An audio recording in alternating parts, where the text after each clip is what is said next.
Hello, here's a short little project. I thought I'd share with you a neat little trick for doing something, for making a hole bigger. And I haven't seen this very often, so I thought there might be some people who didn't understand it. And what I have here is this is where my TV goes, down here. And this is a little hole for a remote infrared sensor. And that's because my stereo lives over in the corner in a special cabinet. So if you use the infrared remote control, it doesn't work because it can't get through the cabinet. So they have a little sensor here. And this is a small one, but when I changed TVs, I needed to upgrade to a different sensor. So what I have is I have this problem. You can see, if I hold it up like that, you can see this sensor. This is like a 1/2 inch hole, and this sensor is about 7/10 of an inch. So the question is, how am I going to drill that out without making it ugly and getting good control? Because if I put another drill bit up against here, maybe I can get one that'll center, but it'll tear out. If I use a normal drill bit, it'll tear out the edges, and you'll probably see it, and that would look bad. And if I use a different drill bit, like this little one that's called a Forstner bit, and this is nice because it cuts around the outside, gives really neat holes, but how do I keep it from moving around? So, a little trick is simple. This works for these kind of bits. It also works really well for hole saws. If you ever have to use a hole saw to make a hole bigger.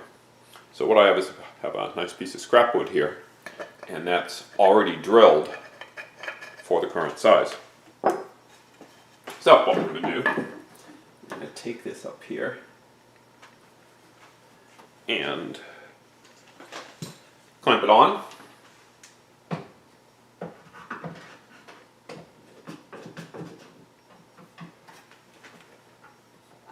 And basically what I'm trying to do is center the new hole around the old hole. I could move it to the side and that would work fine.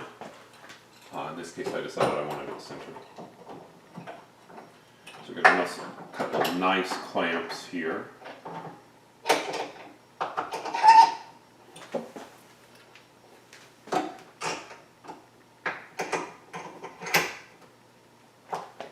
And that hole, the hole that's there now, I drilled on my drill press. So that means I'm sure that it's nice and straight. So, take the drill, so a nice little Makita brushless, and now we can just put it in. Move you over a little bit. Sorry about that. It's better a side view. One more thing.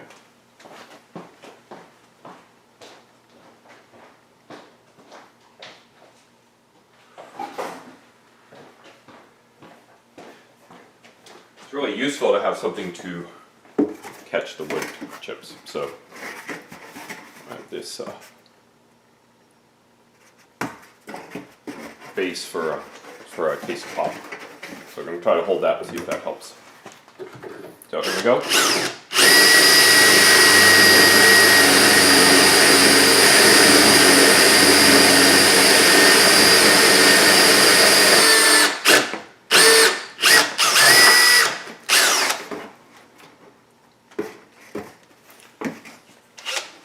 Okay, that was fine until it started slipping. I need to tighten the chuck a little bit.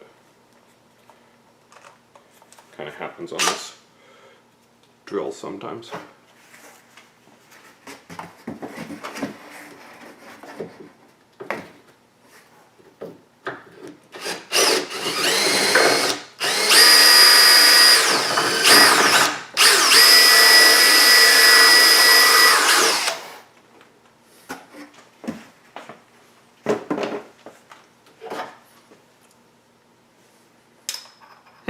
Haven't had that before on this.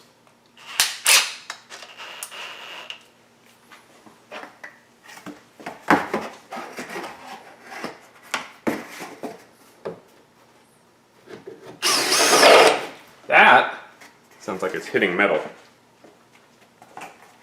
Okay, that's not good.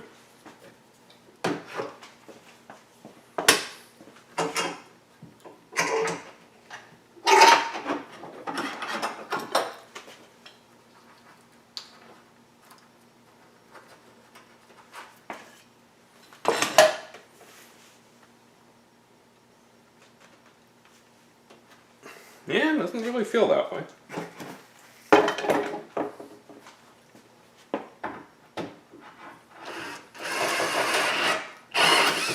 Oh, no problem. Just the drill bit exiting sometimes causes a little issue.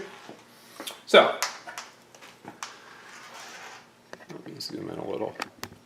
See if I can get you a nice picture there. So that is a nice and clean hole. And part of that's just because of the Forstner bits do a really nice job, but that's pretty much exactly where I wanted it.